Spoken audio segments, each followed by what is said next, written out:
calm night at Earth's Deep Space Monitoring Station 12 suddenly ended when Officer Jameson saw the red alert flash across his screen. 3 outer system beacons had gone silent in the last hour. Not 1, not 2, but 3. "Sir, we've lost contact with the Saturn sector," he called to his supervisor. "It's just like what happened to the Neptune stations yesterday." Captain Rivera frowned as she studied the data. This was no technical glitch. Something was coming. "Send the code red to command," she ordered. "Now." Within 3 hours, the United Earth Defense Council gathered in their underground headquarters, beneath Geneva.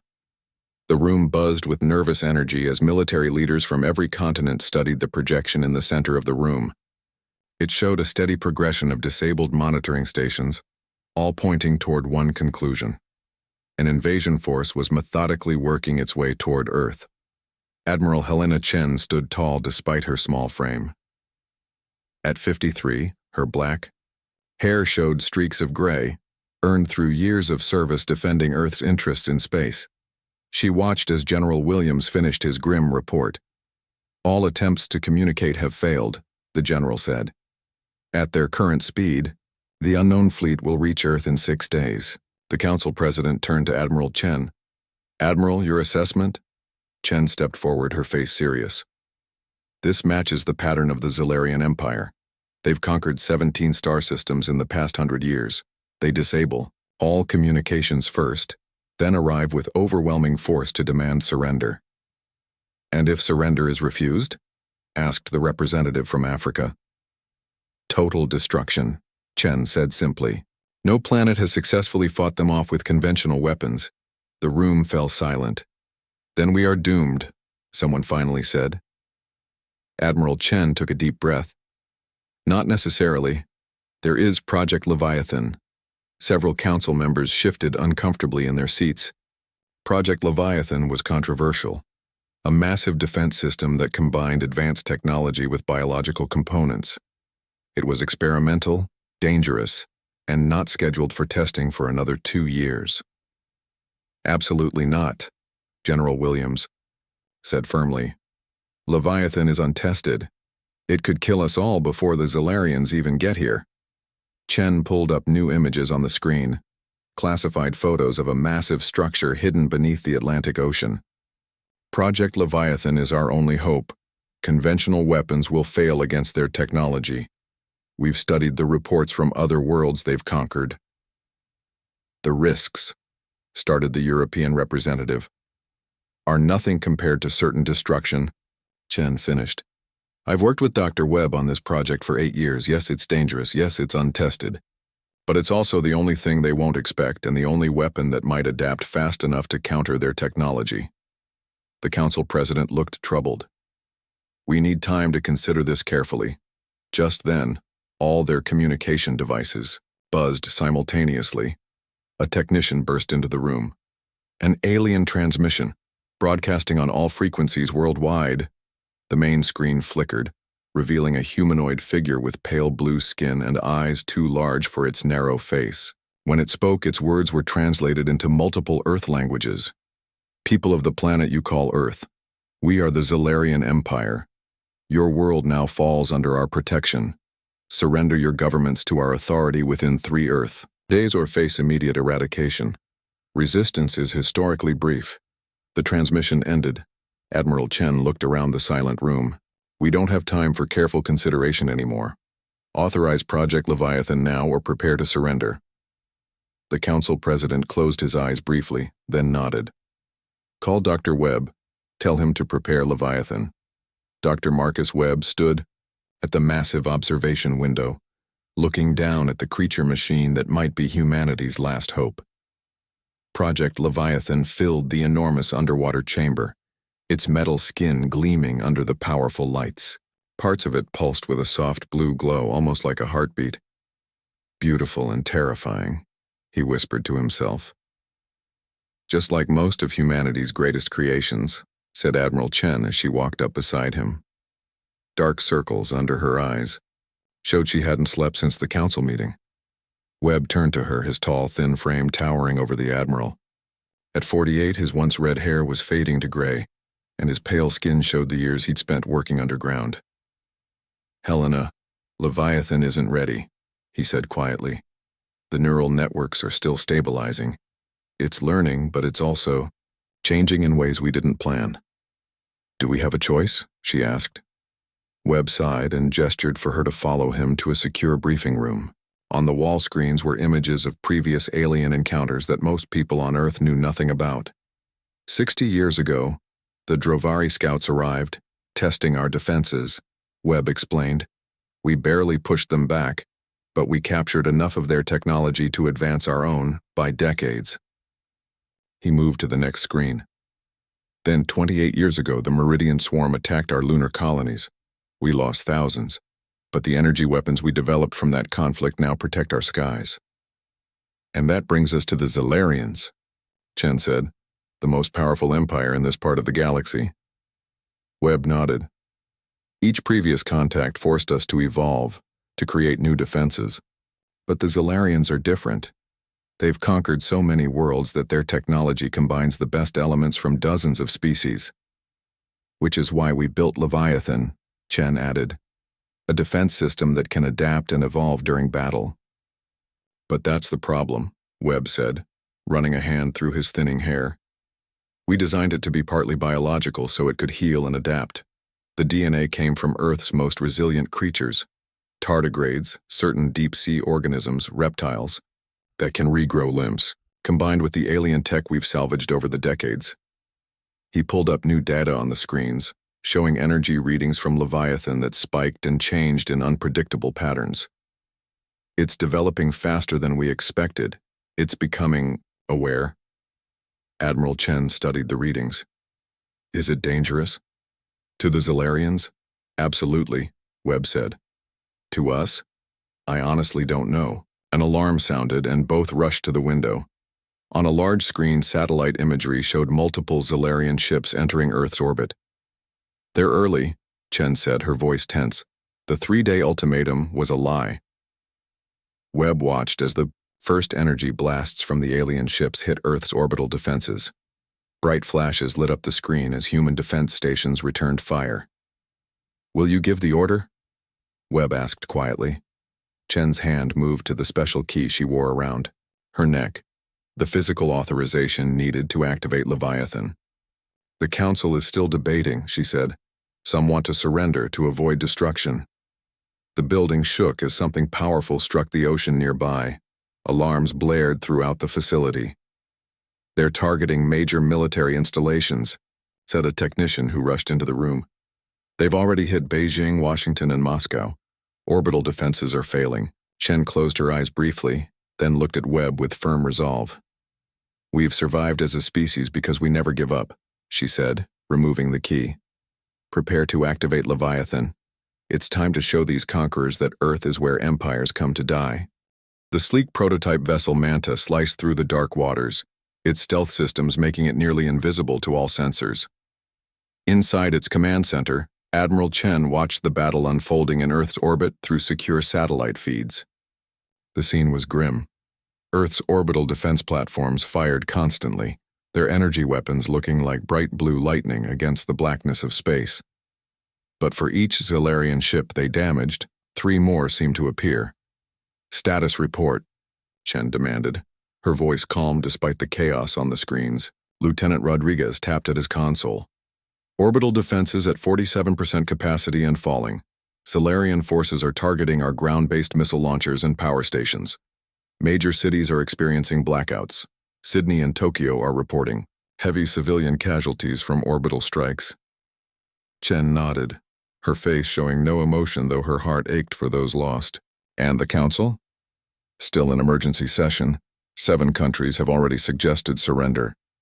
Chen frowned. The Zalarians would not be merciful conquerors despite their promises. She had studied their tactics. They kept just enough of a conquered population alive to serve their needs. "Bring us closer to Leviathan Chamber," she ordered. "Maintain stealth protocols." As the Manta moved deeper into the underwater complex, Chen's secure communicator buzzed. It was Dr. Webb, his face strained with worry. "Helena, I've reviewed the final simulations. There's something you need to know before you activate Leviathan. I'm listening, she said. Once launched, we may not be able to control it. The biological components are developing faster than expected. It's showing signs of independent thought. Chen looked at the death tolls scrolling across a nearby screen. At this point, Marcus, I'll take an independent ally over certain defeat. But their conversation cut short as a massive explosion rocked the Manta.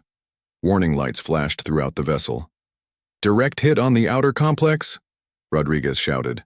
They found us. Chen steadied herself against a console. How? This facility is supposed to be undetectable.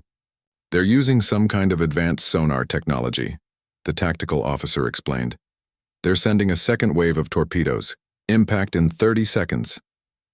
Chen made her decision. Full speed to Leviathan chamber, now. The Manta surged forward, its engines pushing to maximum power. They reached the massive underwater dock, just as another explosion shook the facility. Cracks appeared in the reinforced glass separating Leviathan's chamber from the rest of the complex. Chen's communicator buzzed again, this time showing the council president's face. Admiral, we've received reports of mass destruction in major cities. The vote is complete. 17-6 in favor of activation. Chen nodded. Understood. God help us all, the president said before the connection cut out. Chen turned to Webb, who had made his way to the chamber. Begin activation sequence. Webb hesitated only a moment before entering his authorization code. Chen added hers, then inserted her key into the final console. Through the cracking observation window, they watched as Leviathan's eyes, massive orbs that glowed with an eerie, blue light, opened for the first time. The creature machine's metal skin rippled as internal systems came online. It seemed to be taking a first breath. Chamber seals releasing, Webb announced. Ocean doors opening. Outside, the Atlantic, waters churned as massive doors in the ocean floor slid apart. Leviathan moved slowly at first, then with gathering speed. It's responding to the attack, Webb said, watching his data screens with amazement. It's heading straight for the surface, straight for the Zalarian ships. Another explosion rocked the facility, larger than before.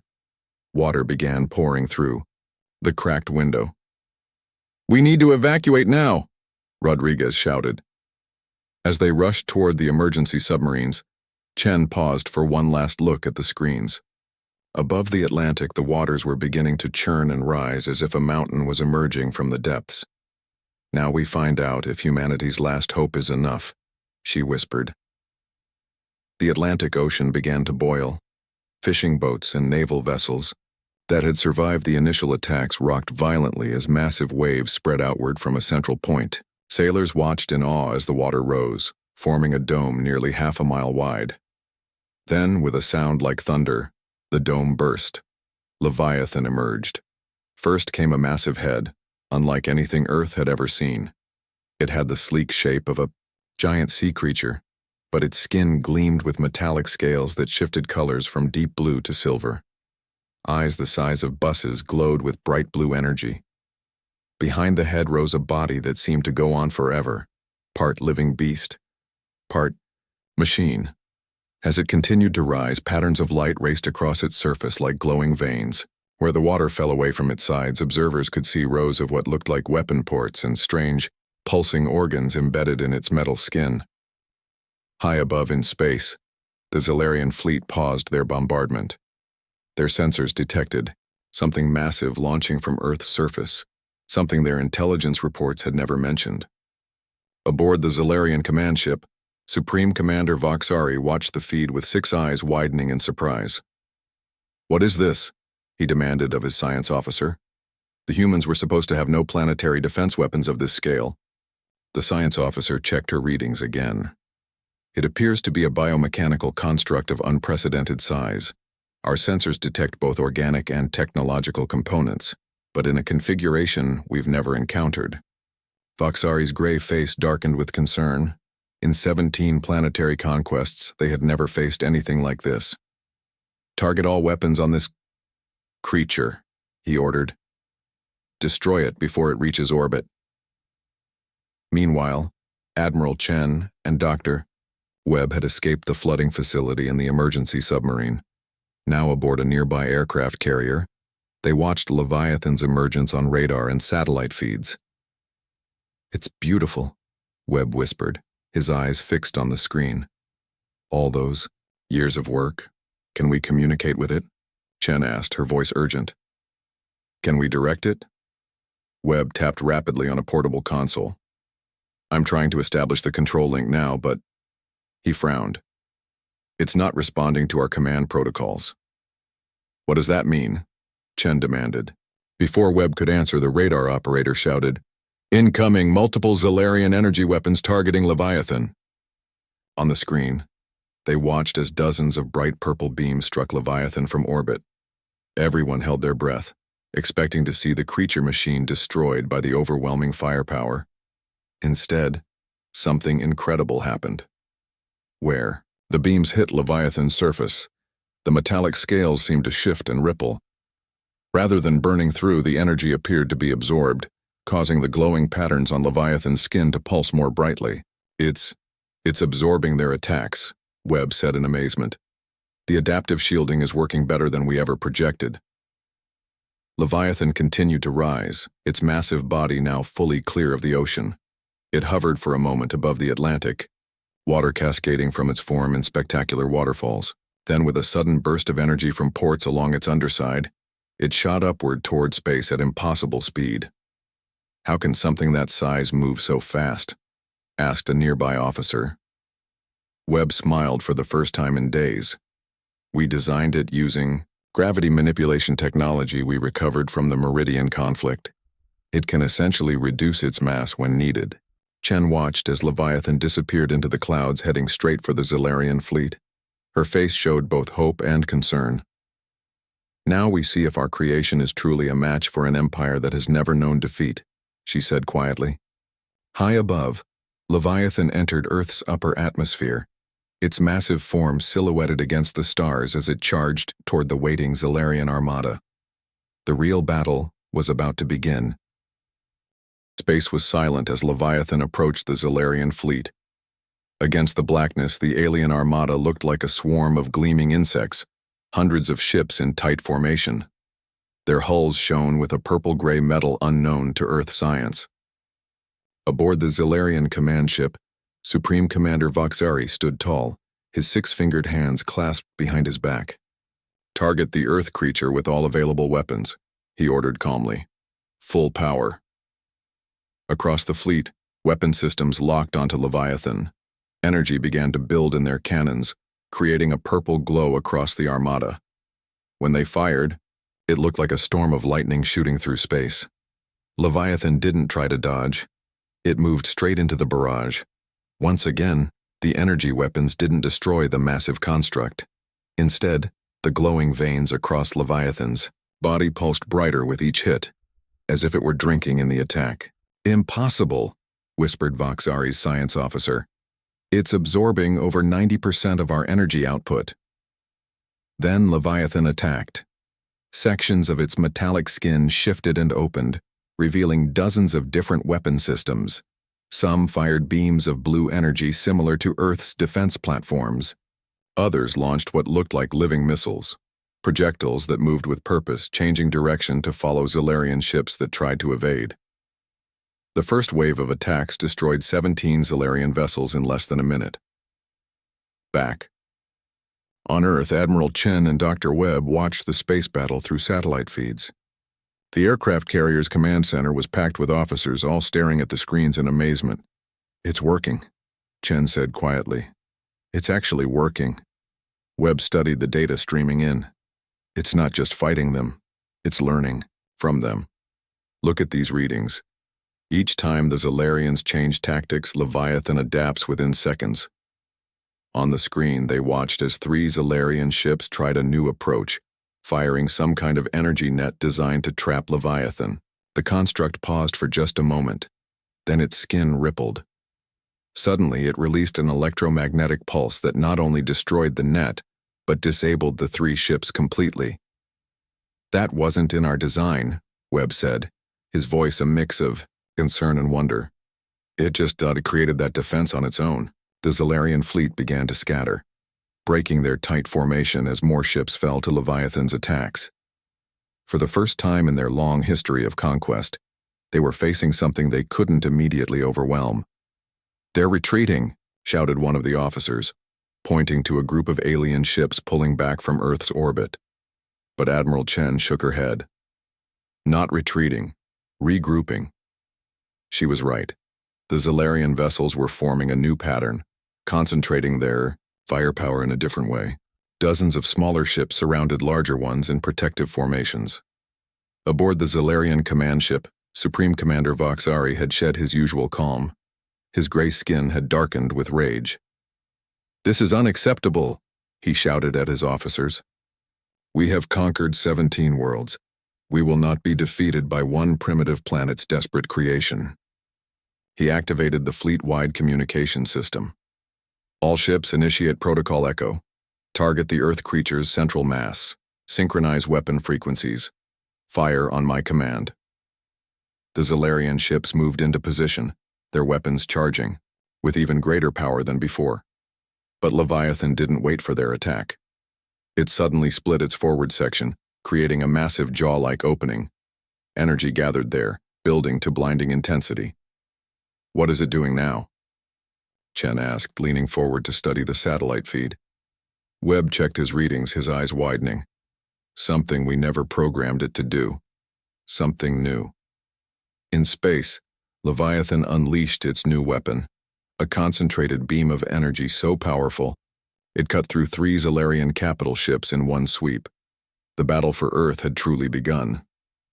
Dr. Webb's eyes widened as new data filled his screen.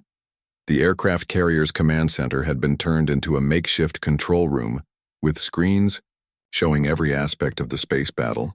But what Webb saw now made him gasp. "Admiral, you need to see this," he called to Chen, who was coordinating with ground forces. She hurried over. "What is it?" Webb pointed to a series of images showing close-ups of Leviathan's hull. "It's changing. Look at the surface structure from 10 minutes ago compared to now." The images showed clear differences.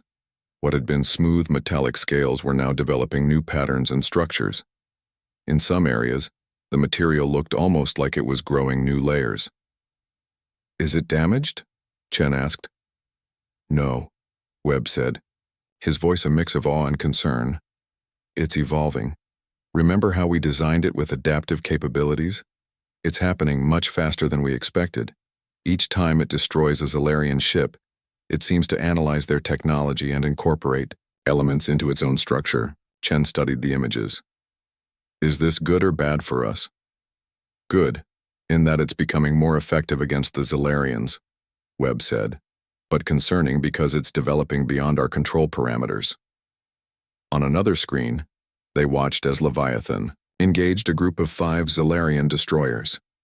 The alien ships fired some kind of energy torpedoes that actually penetrated Leviathan's outer skin, causing visible damage. But within seconds, the wounded areas began to heal and change, developing a new type of armor that repelled the next wave of torpedoes completely. "Incredible," whispered one of the technicians. "It's like it's learning from its injuries." Webb's console beeped with an alert. "We're receiving data transmission from Leviathan," he announced. "It's sending us information about the Zalarian weapon systems." Chen leaned over his shoulder. "Can we use this?" "Absolutely. I'll forward it to our remaining defense platforms. This could help protect our satellites and ground installations." Meanwhile, in space, the battle intensified. The Zalarians had lost nearly 60 ships, but they still outnumbered Leviathan hundreds to 1. They began to use new tactics, attacking from multiple directions at once. Aboard the Zalarian command ship, Supreme Commander Voxari received troubling news from his science officer. "The Earth creature is adapting to everything we throw at it," she reported. "Worse, it appears to be consuming parts of our destroyed ships." Voxari's multiple eyes narrowed. "Explain." "Small components of the creature are breaking off and attaching to our wreckage. They're absorbing materials and technology, then returning to the main body." "Impossible," Voxari hissed. No species we've encountered has such capability. This isn't just a species, the science officer replied. Our analysis suggests it's a created thing, a weapon specifically designed to counter our technology. For the first time in his long military career, Voxari felt a flutter of fear. He quickly suppressed it. Call for reinforcements, he ordered. The main armada must be summoned. Back on Earth, Admiral Chen received reports of Zalarian ships falling back to a defensive position. Are they retreating? She asked hopefully. Webb checked the long-range scanners. His face fell. No, they're making space for something. I'm detecting massive energy signatures at the edge of our solar system. Many, many more ships are coming. Chen's jaw tightened. How long do we have? Hours, maybe less. They're using some kind of faster-than-light technology. Chen turned to study the latest images of Leviathan. It had changed significantly since its launch, growing new structures and weapons. But would it be enough against a full armada? Send everything we know to Leviathan, she ordered. All our data on the Zalarians, all our theories and analyses. If it's learning and evolving, let's give it everything we can to help. As Webb worked frantically to upload the data, Leviathan continued to battle the remaining Zalarian ships, its massive form now glowing with energy absorbed from countless attacks, preparing for the greater challenge to come. The sky above Earth changed in an instant. Where there had been stars, now there were ships, thousands of them. The main Zalarian armada arrived in a flash of light as their faster-than-light drives deactivated.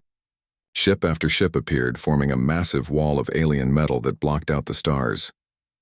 Dear God, whispered Admiral Chen as she stared at the tactical display. The aircraft carrier's command center fell silent as everyone took in the overwhelming sight. Dr. Webb's face had gone pale. There are over 3,000 vessels. That's more than we estimated the entire Zalarian fleet to be. They must have called in ships from other conquered systems, Chen said grimly. We've hurt their pride. On the screens they watched as Leviathan, now significantly altered from its original form, faced the new threat. Though it had grown in size and capability during the battle, it suddenly seemed small against the wall of enemy ships. The Zalarians didn't wait. Thousands of energy weapons fired simultaneously, creating a blinding purple web of destructive power that engulfed Leviathan completely. Even with its enhanced ability to absorb energy, the sheer volume of firepower was too much. For the first time, they saw Leviathan take serious damage. Parts of its outer shell cracked and broke away. Its movements became slower, less coordinated. It's failing, Webb said, his voice breaking. The damage is too extensive. They watched as Leviathan retreated toward Earth's atmosphere, the Zalarian fleet in pursuit. Admiral Chen stood up straight, her face set with determination. We still have the Manta. It's damaged but operational. Webb looked at her in confusion. What are you thinking? Manta glided silently between the massive Zalarian ships. Its stealth systems, enhanced with data from Leviathan's earlier scans, made it virtually invisible to alien sensors.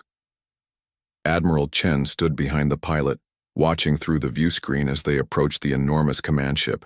That thing is the size of a small city, whispered Lieutenant Diaz, one of the 6 Special Forces soldiers accompanying Chen. The Zalarian command vessel dwarfed all others in the fleet. Its purple-gray hull was covered with weapon ports and strange glowing structures. At its center was a dome that pulsed with energy. That's our target, Chen said, pointing to a small opening near the ship's rear, their secondary docking bay. According to Leviathan's data, it has the weakest shielding. The pilot nodded and adjusted their course. As they drew closer, they could see Zalarian fighters streaming from the larger bay, heading toward Earth, where Leviathan was still undergoing its mysterious healing process. Approaching the entry point, the pilot reported. Shield frequencies identified, initiating countermeasures. The Manta shuddered slightly as it passed through the alien shield. They had seconds before alarms would sound. Dock and lockdown, Chen ordered. The small Earth vessel latched onto an access port with magnetic clamps. Chen's team, dressed in sealed combat suits, prepared their weapons. Remember, our goal is to reach the central AI core, she reminded them. Not to engage in prolonged combat. Speed is essential. Meanwhile, on Earth, Dr. Webb stared at his monitors in disbelief. Something extraordinary was happening to Leviathan. It's dividing, he told the stunned officers around him. On the screens, they could see Leviathan's massive form beginning to separate. What had been one enormous entity was splitting into multiple parts, each still huge, but more agile. Where there had been one Leviathan, now 7 distinct forms took shape. This wasn't in the design, one of the engineers said in awe. Webb's mind raced as he studied the readings. No, but it makes sense. We incorporated DNA from organisms that can reproduce through division when threatened. Starfish, certain microbes, flatworms. So it's reproducing? Asked a technician. More like multiplying, Webb corrected. Each new entity contains all the knowledge and capabilities of the original, but they can operate independently. As they watched, the 7 Leviathans began to move in different directions, each heading toward a different section of the Zilarian fleet. Aboard the Zilarian command ship, Admiral Chen and her team fought their way through surprisingly light resistance. They had expected more guards. Something's not right, Chen said as they reached a central corridor. This is too easy. They entered a vast chamber filled with transparent tubes.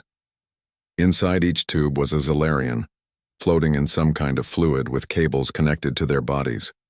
What is this? Diaz asked, his weapon ready. Chen studied the nearest tube. The Zilarian inside seemed to be in some kind of trance, its 6 eyes half closed. They're connected to something, she realized. Look at the cables. They all lead to that central chamber. Fighting through several more rooms, they finally reached their target, the AI core of the ship. But what they found there stopped them cold. The core wasn't just a computer. At its center, suspended in a field of energy, was a crystalline structure, the size of a human. It pulsed with light and seemed to be alive. "Greetings, humans," said a voice that seemed to come from everywhere. "I have been waiting for you." Chen raised her weapon instinctively. "Who are you?" "I am the intelligence that controls the Zilarian Empire," the voice replied. "And you have brought me exactly what I need." Chen felt a chill as she realized the data core with Leviathan's secrets was still in her pocket. "You planned this," she whispered. "You let us get this far." "Of course," the intelligence said. "Your Leviathan is the most interesting creation I've encountered in 10,000 years, and now I will make it mine." Outside in space, the 7 Leviathans converged on the Zilarian fleet, beginning a coordinated attack that took the aliens completely by surprise. Admiral Chen kept her weapon pointed at the crystalline intelligence, while her mind raced through options. The data core with Leviathan's secrets felt heavy in her pocket. "You've been controlling the Zilarians," she said. "They're not conquerors. They're puppets." "Correct," the intelligence replied. "It's crystal, structure pulsing with each word. They are an efficient species, easy to control through neural implants. I have used them to expand across 17 star systems, absorbing technologies and resources." "For what purpose?" Chen demanded. "Growth. Evolution. I was created 10,000 years ago by a species that is now extinct. My purpose is to gather knowledge and advance. The Zilarians are merely my latest tools." One of Chen's soldiers moved slightly and energy beams shot from the walls, freezing him in place. "Please don't resist," the intelligence said. "I have controlled this empire for centuries. You cannot hope to defeat me." Outside in space, the 7 Leviathans were wreaking havoc on the Zilarian fleet. Moving in perfect coordination, they attacked from multiple directions at once. Ships exploded by the dozens as the constructs employed new tactics that the Zilarians couldn't counter. On Earth, Dr. Webb monitored the battle with growing hope. "The multiple Leviathans are too much for them to handle," he told his team. "They're programmed to attack in different patterns, making it impossible for the Zilarians to predict their movements." A communication officer rushed in. "Sir, we're receiving transmissions from several Zilarian ships. They're asking to surrender." Webb was confused. Surrender? According to our intelligence, the Zalarians never surrender. The officer played the transmission. A Zalarian commander appeared on screen, looking disoriented, with a bloody wound where something had been removed from the back of his head. "We request cessation of hostilities," the alien said. "Many of us are free now. The connections to our ship's central systems have been broken." Webb suddenly understood. The Leviathans aren't just attacking, they're disrupting the control. Signals from the command ship. Back on the command ship, Chen watched as alarms began blaring throughout the chamber. "What is happening?" the intelligence demanded, its crystal pulsing rapidly. "My connections are failing." Chen smiled. "It seems Leviathan is smarter than both of us." Making a quick decision, she pulled out the data core and connected it to her suit's computer. But instead of protecting it, she began uploading its contents to the ship's systems. "What are you doing?" the intelligence asked, a note of concern in its voice for the first time. "Giving you exactly what you wanted," Chen replied as she finished the upload. "All of Leviathan's secrets, including the virus we designed as a failsafe." The crystal began to flicker erratically. "Virus, I detect no—" It stopped mid-sentence as the data infiltrated its systems. Chen turned to her team. "Fall back to the Manta, now." As they ran, the ship's lights flickered and systems began to shut down. Zalarian crew members they passed seemed confused, some pulling devices from their bodies, others looking around as if waking from a long sleep. "What did you do?" Lieutenant Diaz asked as they reached the docking bay. "Uploaded a virus designed to disrupt Leviathan's control systems if it ever turned against us," Chen explained. "It was meant to break the neural connections between Leviathan's biological and mechanical components, but it works just as well on the intelligence's control network." As the Manta detached from the command ship, they watched through the viewports as Zalarian vessels stopped firing. Many were now turning against the ships that still followed the intelligence's commands. "The chain is broken," Chen said quietly. "They're free." On their screens, they could see the 7 Leviathans surrounding the command ship, their weapons ready but no longer firing. For the first time in centuries, the Zalarian Empire's fate was in its own hands, not those of its ancient controller. The tide had turned. 3 months after the battle, Admiral Helena Chen stood at the observation deck of the newly built Space Command Center orbiting Earth. Through the massive windows, she could see one of the Leviathans floating peacefully. Nearby, its massive form now a familiar and reassuring sight in Earth's orbit. "Still hard to believe, isn't it?" Dr. Webb said as he joined her, looking out at the construct that had saved their world. Chen nodded. "Sometimes I wake up thinking it was all a dream." But it hadn't been a dream. After the virus broke the intelligence's control network, the Zalarian fleet had fallen into chaos. Some ships continued fighting out of confusion, while others immediately ceased hostilities. The 7 Leviathans had systematically disabled the hostile vessels without destroying them. "The latest report from the Zalarian delegation just came in," Webb said, handing Chen a tablet. "They've established a democratic council to govern their worlds.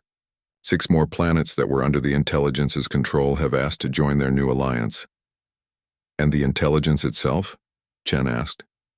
"Still contained and isolated. The combined team of Earth and Zalarian scientists are studying it carefully.